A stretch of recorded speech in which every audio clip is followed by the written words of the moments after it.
Hello everyone, glad to be back. Today is 12th of February, now it's 11:30, middle of the day by Moscow time.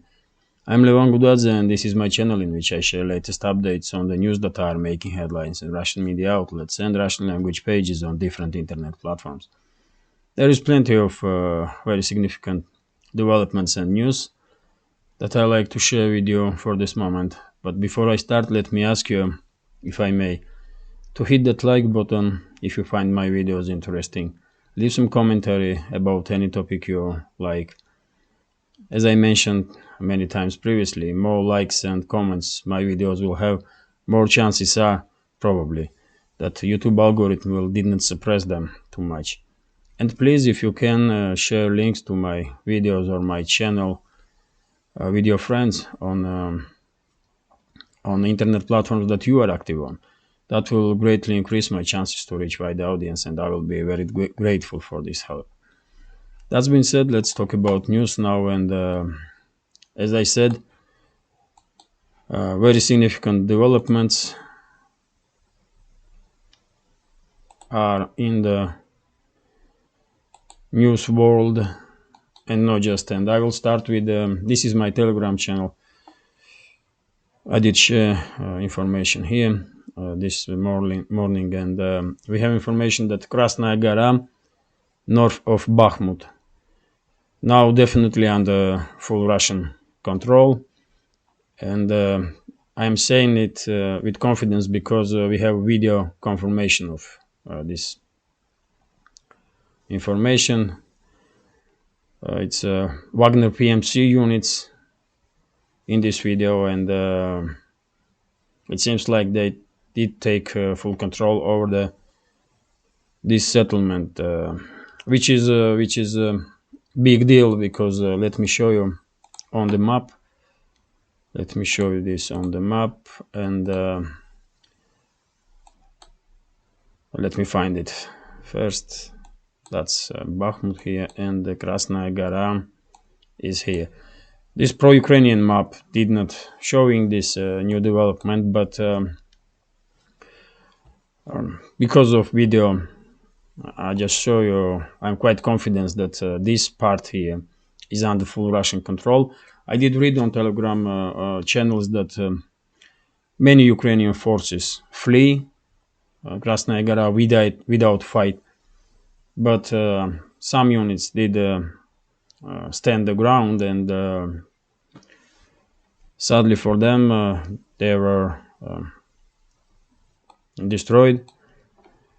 Next step from Wagner units that are pushing in direction of Bakhmut, which is here. Next step obviously is this village here, Paraskovievka, and some informations are coming that forward units of Wagner PMC already are in this settlement, inside this settlement, and right now storming operation is going on. During the day we may learn that Paraskovievka also become under full Russian control, and this is a huge development basically because these all roadways from north basically are now cut off from Bakhmut, and Bakhmut garnison even before this were in a very difficult situation, but now the situation is just desperate.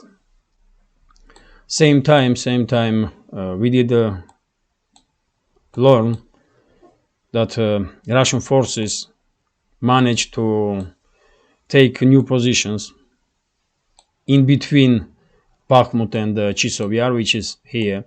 They managed to cut this highway H32 and establish control, or they are at least trying now to establish control over Ivanovsk, here, this little settlement here. And if this information will be confirmed, then basically we can say that Bakhmut is not just in operational encirclement, but Bakhmut is in encirclement, full encirclement. and they still can flee by fields if they want to at least try. But yesterday I did read on some Ukrainian media page that high command of Ukrainian forces did yet again ask Zelensky to withdraw forces from Bakhmut because main roads are now under Russian control, direct control or fire control, and heavy equipment will be unable to cross these fields in few days time because according to weather forecast it's gonna be warm weather next week, and heavy equipment will just stuck in the fields. So as I said previously many times, if Ukrainian forces will eventually receive order to retreat, or if they disobey orders and retreat by their own, they will do it probably on light vehicles or on civilian vehicles probably, and on by foot, because there is no way they're gonna be able to pull heavy equipment, tanks and armored personnel carriers through these fields, man. They will be stuck there.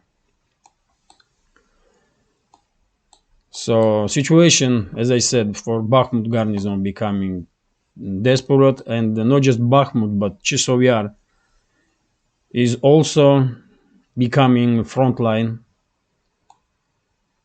and I think Bakhmut and Chisov Yar may fail simultaneously,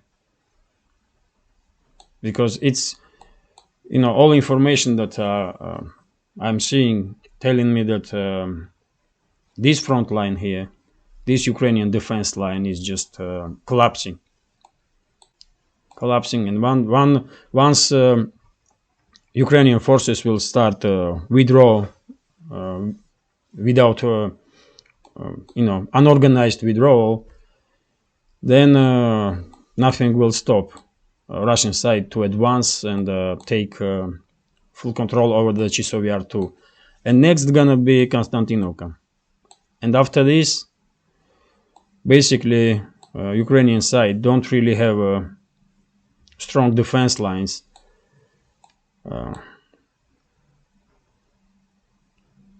Only defense line more or less capable of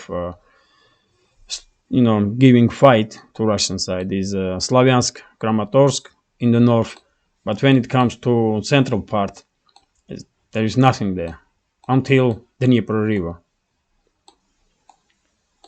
So situation is very, very, very significant. I mean, developments are very significant. So during the day, we will probably learn that this village here, Varaskovevka, is also become under Russian control, and we may even see first signs of disorganized withdrawal of Ukrainian armed forces from Bakhmut.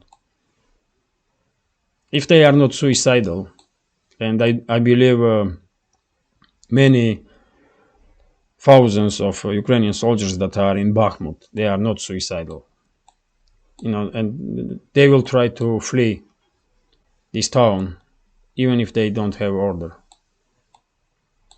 or if they have opportunity to surrender to Russian side without being afraid that they will be shot by neo-Nazis, then they will start surrendering, because it's becoming obvious that there is no point for Ukrainian soldiers, which is, by the way, most of them are mobilized and forcefully sent to frontline. There is absolutely no point for them to die in Bakhmut or anywhere else, really, just to give Zelensky's regime more time to serve their Western masters, man. I mean, at this point, probably all Ukrainians should know that true danger for Ukraine is West. West did put them in this situation. West make Ukraine to be enemy of Russia or pose as an enemy of Russia. And Ukrainian society is now paying heavy price for this. So as you can see, quite these artillery duels between sides are continuing. Quite shelling going on all around the front line. I did read yesterday information that Russian forces did manage to move forward a little bit in direction of Ugledar, but as I understand, after Bakhmut will become under Russian control, Russian forces may try to encircle not just Ugledar but entire area around Ugledar. And these forces, and we are talking about thousands of Ukrainian soldiers, these Ukrainian forces will have no choice other than surrender, really, because as you can see, there's nowhere to hide here. It's just fields and little settlements,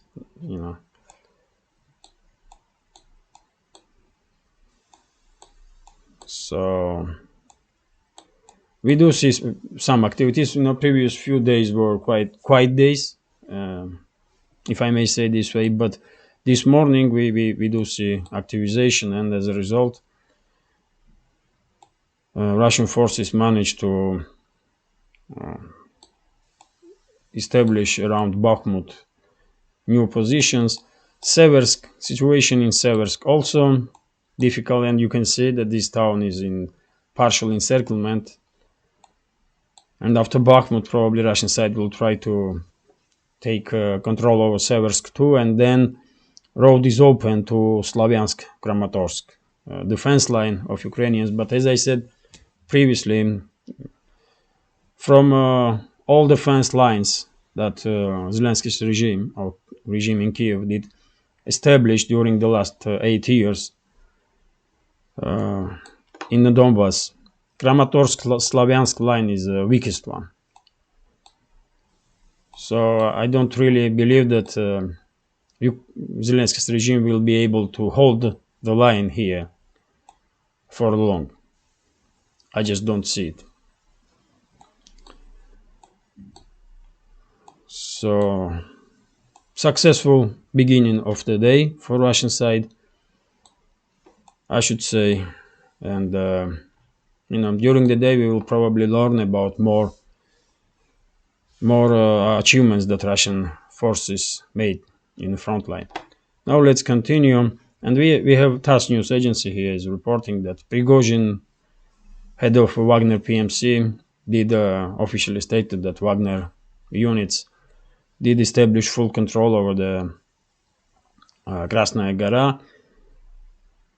And I read a few minutes ago that, as I already said, that there are some signs that units that flee from Krasnaya Gora to this next village close, this next Paraskovievka village that is after Krasnaya Gora.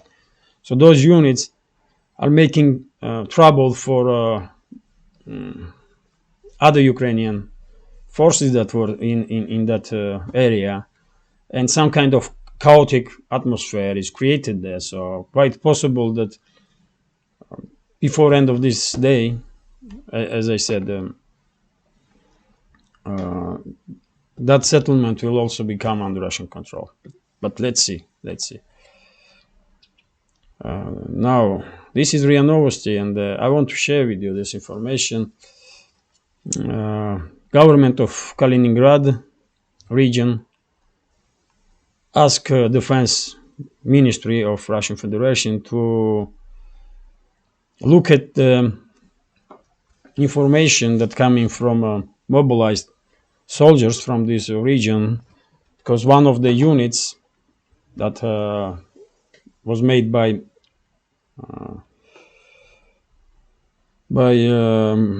reservists from Kaliningrad did stated in video that they were sent to Frontline without proper training, and they have, those mobilized soldiers, from them was made storming group, assault battalion, and these soldiers were saying that they are not prepared to do assault operations because they did not have training for this. And as you can see, RIA Novosti, state-run news agency, is writing about it,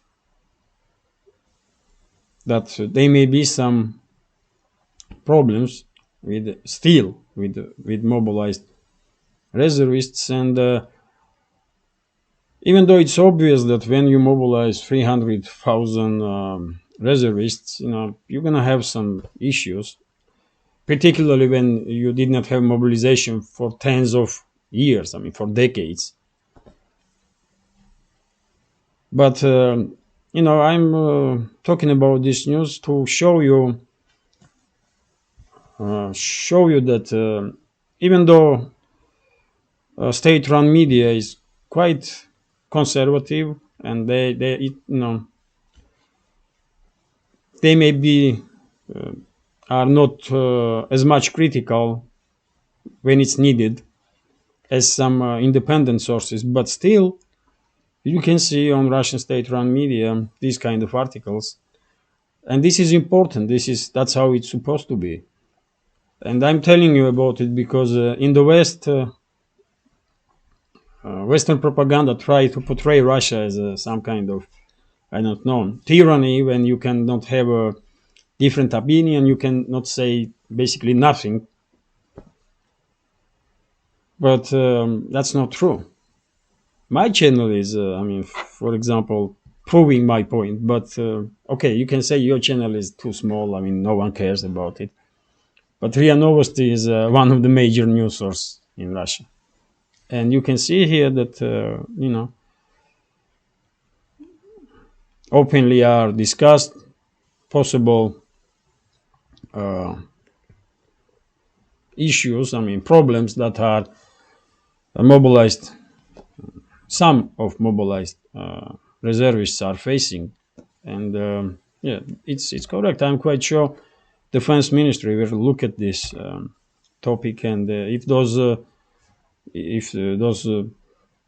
reservists are not ready to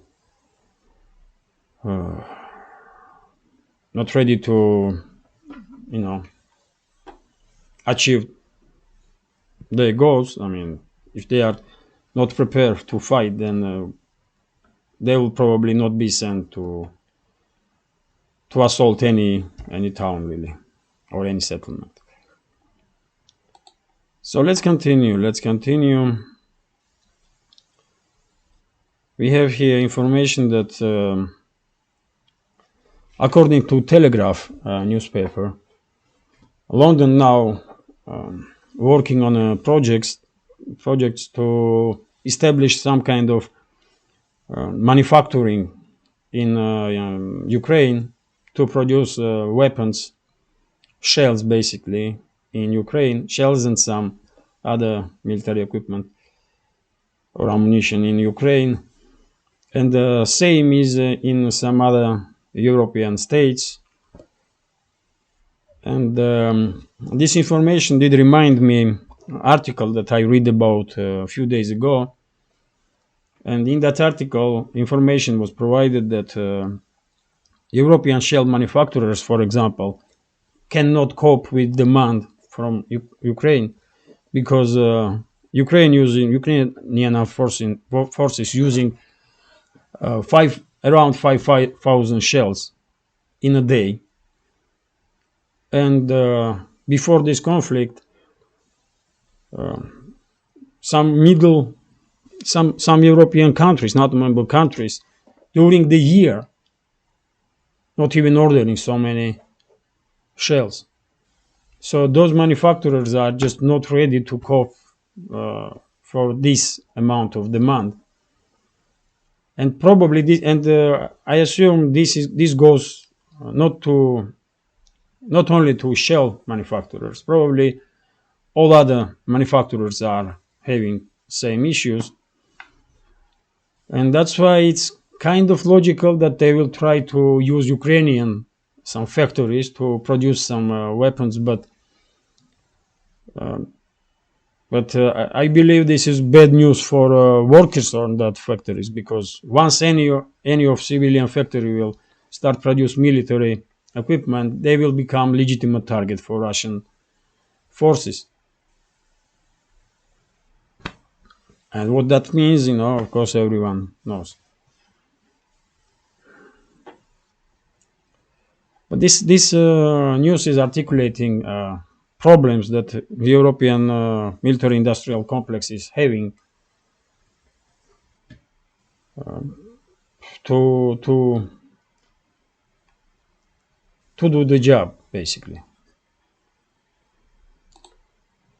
Let's continue. RIA Novosti here is reporting that Zelensky fired deputy of National Guard, who was responsible for logistics. And I believe this is continuation of this corruption scandal that hit Ukraine a few weeks ago. And as you know, so many high-ranking officials were fired.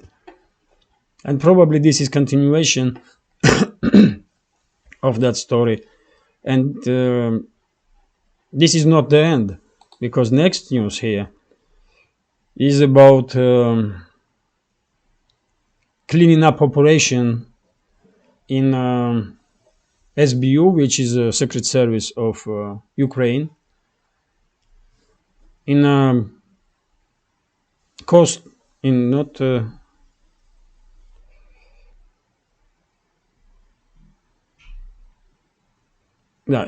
SBU, in police will be some cleaning up operations, and they will try to fire high-ranking officials that are too corrupt, even for Ukraine, most corrupt country in the world.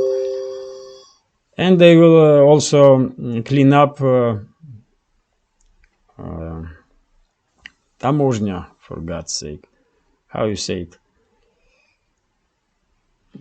Anyway, So what I want to say is that, just a second. Customs service, yes, that's it. So from Monday, from tomorrow, basically, some cleanup operation will be in SBU, which is the secret service of Ukraine, in police and in customs services. And we will probably see that some high-ranking officials also will be fired. And I did read an article just a few minutes ago about situation in Ukraine, and it was stated in that article that demand from the USA from Kiev to answer where is the money. This demand and increasing attention from Washington about spendings of Zelensky's regime is basically crushing his group, because all those officials are basically from Zelensky's command, from his party. They are all his associates, and that's why there are some rumors for the last let's say few weeks, at least, that Washington may fed up with Zelensky and his corrupt associates, and maybe they will in some time they will push Zelensky out of the office one way or another, and they will give powers to Budanov. Currently, Budanov is chief of military intelligence, if I remember correctly. So just imagine how corrupt all these elements are, entire this regime of Zelensky are, that even Washington is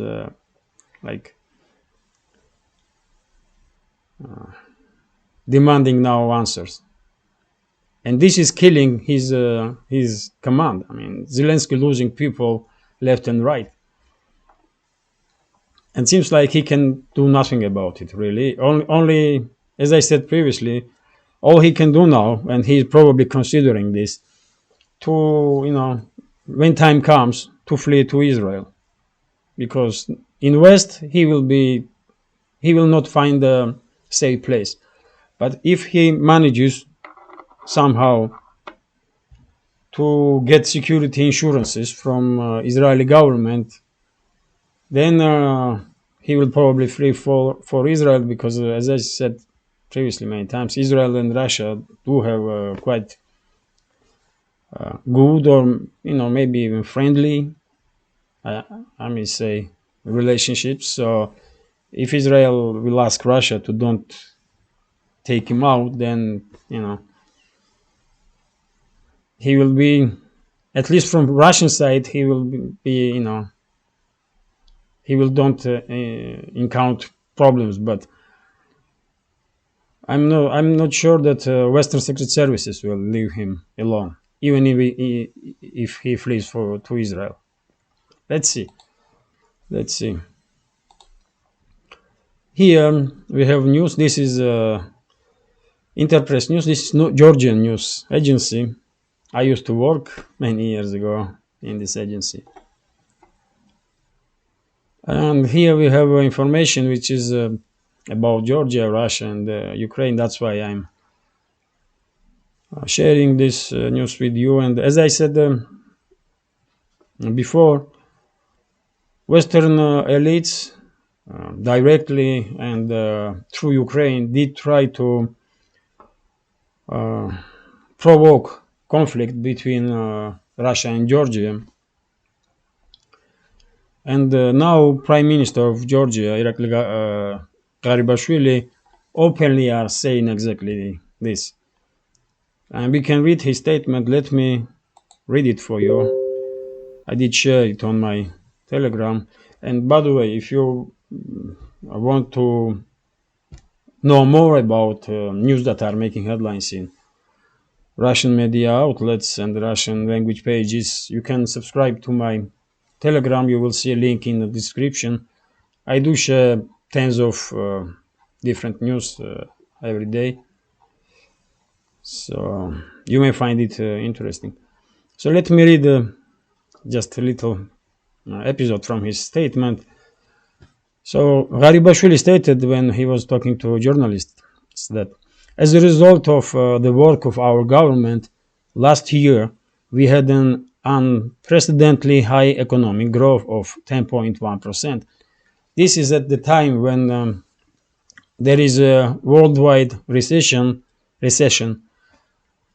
an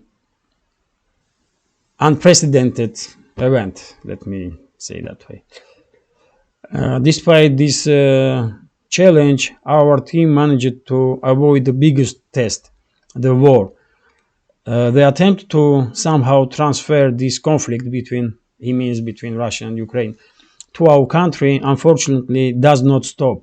We directly heard the statements of Ukrainian authorities on this subject. Their goal was to open a second front. This goal was served by the dispatch of Mikhail Saakashvili to Georgia and a lot of provocations, which unfortunately does not stop even now. So, as I said, Western elites directly, mainly through U.S. Embassy, and indirectly using the Zelensky's regime, did try and continuing to somehow provoke, destabilize Georgia first of all, change regime there, put this Saakashvili or his henchmen in power, and then provoke conflict between Russia and Georgia. And the Prime Minister of Georgia openly saying this, So, I mean, you can see how Western elites are treating countries all around the world, countries that they are calling, our partners. What partners? They are treating countries like colonies, like expendable material. They just did not give a damn about anybody, really. And I'm quite glad that current Georgian government is acting really cautiously, and they are doing good job, to be honest. So, I mean, I hope that will continue, because if these war criminals, Saakashvili or his henchmen, and they do have, they still have some power in Georgia. They if they somehow manage, with help of US or United Kingdom, to overthrow government, that's gonna be absolute disaster for Georgia. Absolute disaster. Let's continue. Let me check how long this video already is. Oh, it's 30 minutes. So I will just go through headlines quickly, so video will not be too long. We have TASS news agency here is reporting that Maria Zakharova, official representative of Russian Foreign Ministry, stated that it should be officially recognized. It should be officially recognized that with the international community that Western countries goal when they did sign Minsk agreement was to basically fool entire world. They were never planning to implement Minsk agreements, to press Kiev for implementation of Minsk agreements. They were from the very beginning planning to fool the entire world. So now it's logical from Russian foreign ministry to ask UN and other international organizations to openly and officially recognize this fact. So let's continue. This is RBK News Agency, and we have a statement from Polish President Andrzej Duda, if I'm not mistaken. And he stated in La Figaro, French newspaper, in interview, that if Western military equipment did not arrive in Ukraine in short period of time, Russia will win this conflict. And basically, when I read this, I was thinking this statement is probably some kind of preparation of the ground for inevitable collapse of Zelensky's Nazi regime and inevitable victory of Russia. Because everyone knows that no matter how many weapons they will send to Ukraine, Russia will emerge victorious from this conflict, because Russia is on the right side of history. And Duda is president of Poland, and many other officials now from the NATO member states, basically making statements to prepare ground for future loss of for inevitable loss in this conflict with Russia.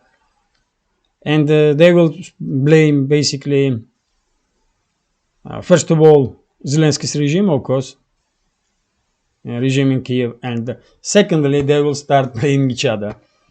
And I can see that Poland, for example, will blame Germany, definitely. US will blame Germany. United Kingdom will blame Germany. Maybe even France will go against Germany. So,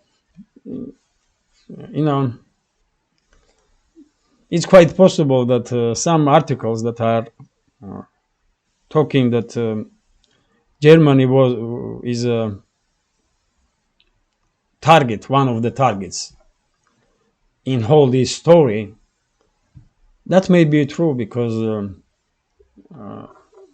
United Kingdom and United States simultaneously are harming Russia and Germany, and this is just an obvious fact, isn't it? But anyway, you know, when I see these kind of statements, I mean, I read it, I see it as a preparation of ground for inevitable defeat of Zelensky's Nazi regime and Western elites. Let's continue. We have information here that some yet another balloon or something, you know, unidentified object was shut down, this time in Canada, and for this moment there is no official information about what was that, what kind of object was shut down. But I do wonder what is going on, you know, because I see on Telegram that over the US some two another balloons were flying, and we have information that in Canada now some object was shut down. It's, you know, strange, isn't it? I mean, what is going on really? But you know, maybe China is testing something, or I don't know. Maybe China. Well, maybe this one, for example, this is something that was shut down in Canada, not even Chinese. I mean, who knows? But this story is truly, you know, quite a strange one, isn't it?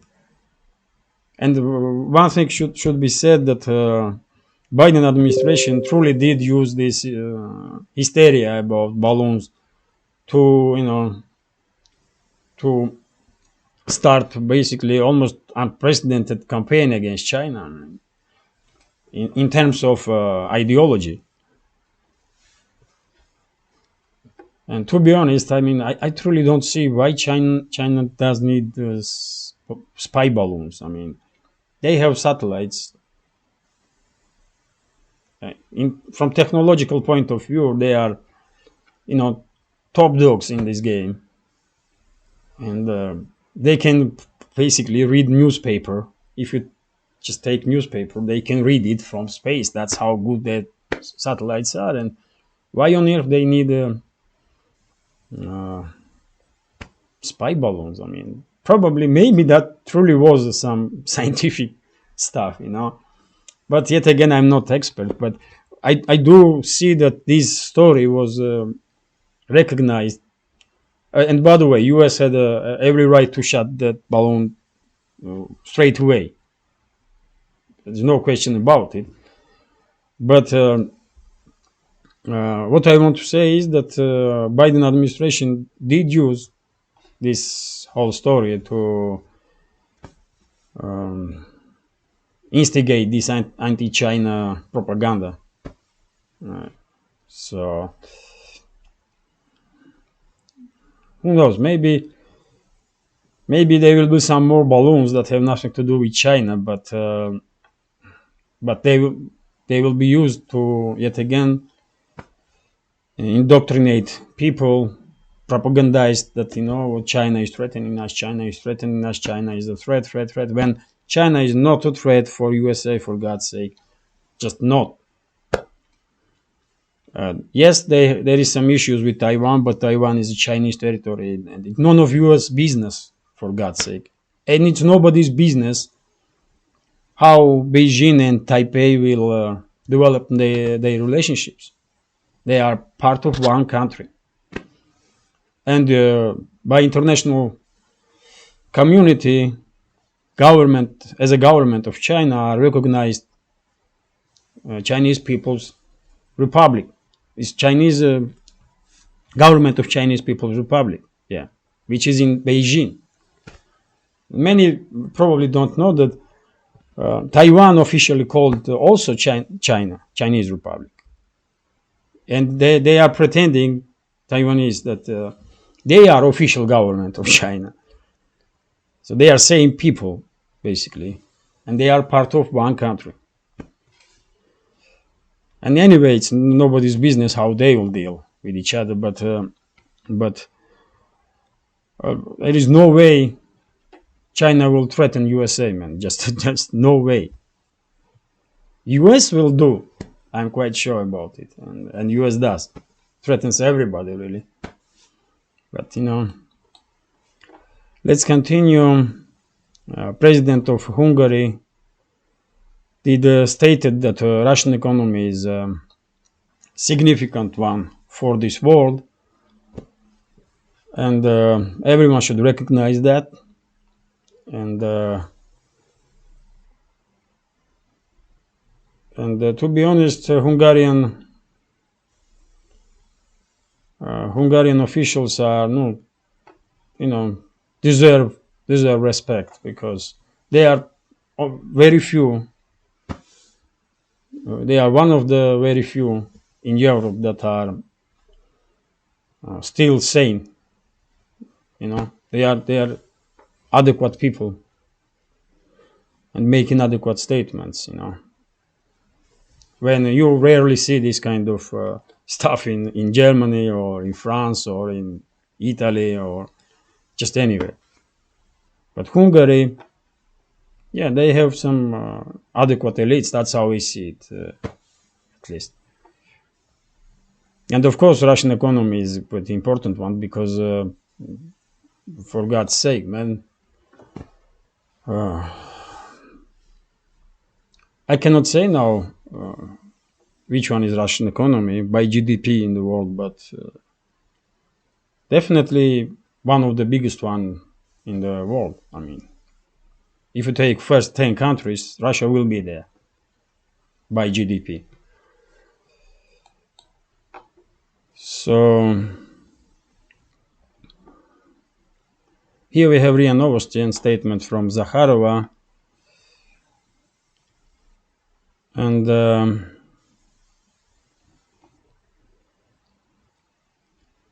she is talking about this journalistic inquiry that was conducted by US award-winning journalist Hersh about Nord Stream pipelines. And Zakharova now, this is probably irony.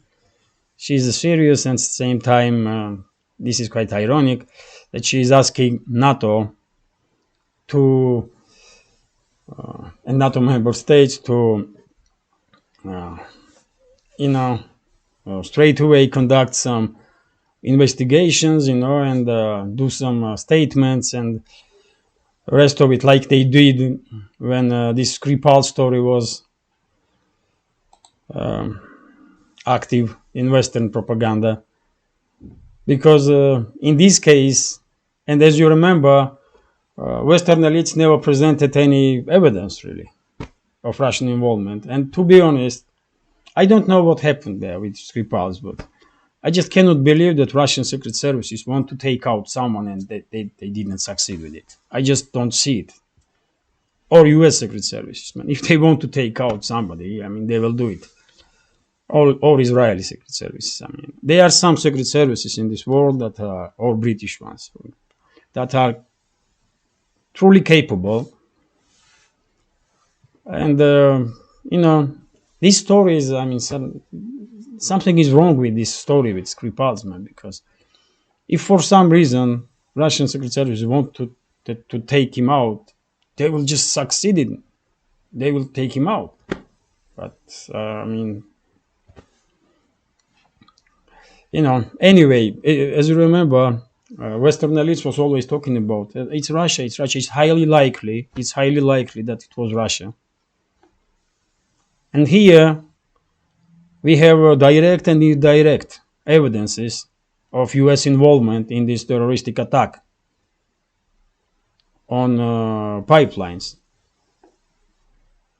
So where are those investigations that were running around with this phrase, highly likely?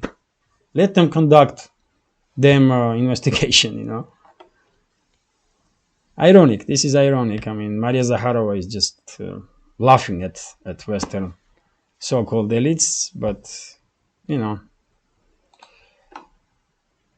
Okay, this is news from economy, but I have to finish, man. This video is too long already, 45 minutes.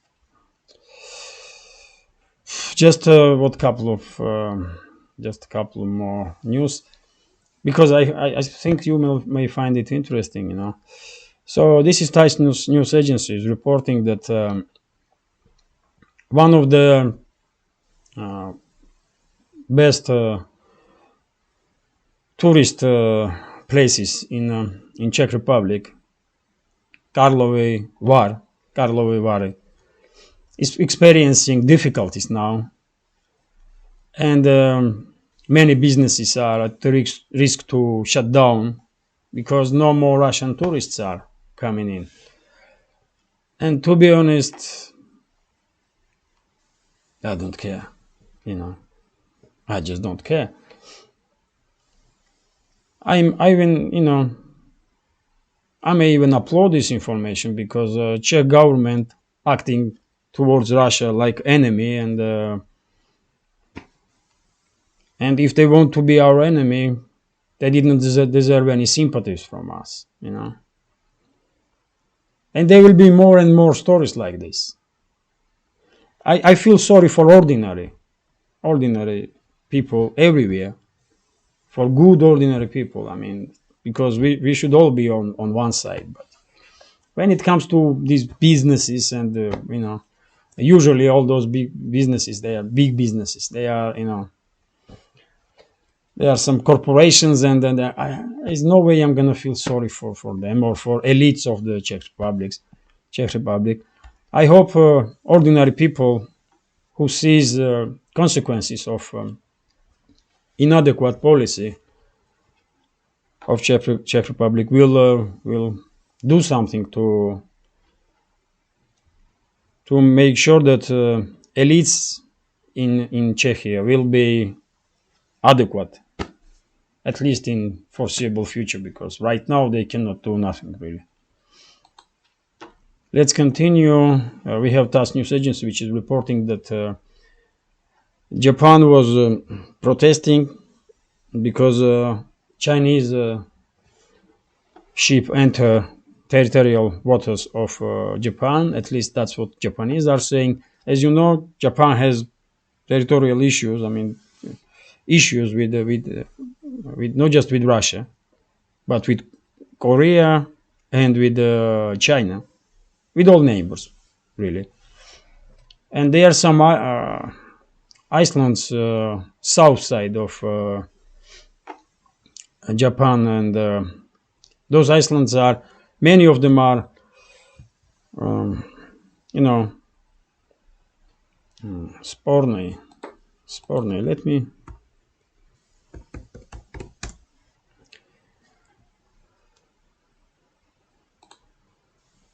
Disputable. Many of them are disputable between China, Korea, and Japan. They are, you know, all pretending that those islands are theirs. And yeah, this is gonna be that case probably, because China regularly sends its ships to islands that Beijing think it's Chinese territory. So, you know. And let's continue. One more news, and this is very significant, really, very significant. Some news articles are reporting, and here we have Radio Sputnik. This is Kyoto. This information based on information from Kyoto news agency, which is Japanese, if I'm not mistaken, that China plans to increase its nuclear arsenal 3 times up, you know, before 2035. And the nuclear arsenal, if it's true, then China will probably have around 900 nuclear warheads for that time. And I'm not surprised, really. I'm not surprised because the Beijing, of course, knows that they are next target of the Western elites. They are next and main target of the Western elites, and they will do everything they can to somehow protect themselves. And now there is no exact date about how many nuclear weapons China has, but what I read for 4 years, about Chinese military, they may have something around 300 to 500 nuclear warheads, but they have nuclear triad, which means that they have land-based, air-based, and sea-based uh, nuclear capable instruments or tools. So if they increase to 2035 the arsenal up to 900 nuclear warheads, that's significant, man. That's significant because uh, 900 nuclear weapons means that if there is any war between China and the US or China and any other nuclear country, China will be able to um, respond on a strike in any case. In any case, they may receive first strike, but they still will be able to launch their missiles. Not all of them, but at least 100 or 200 nuclear warheads will reach their targets, and this is devastating to any country, really. So if they have 900 warheads, probably in even crazy US elites may think, what chances they really have against China. So yes, this is it, man. This is it. I hope you find today's video interesting, and if so, please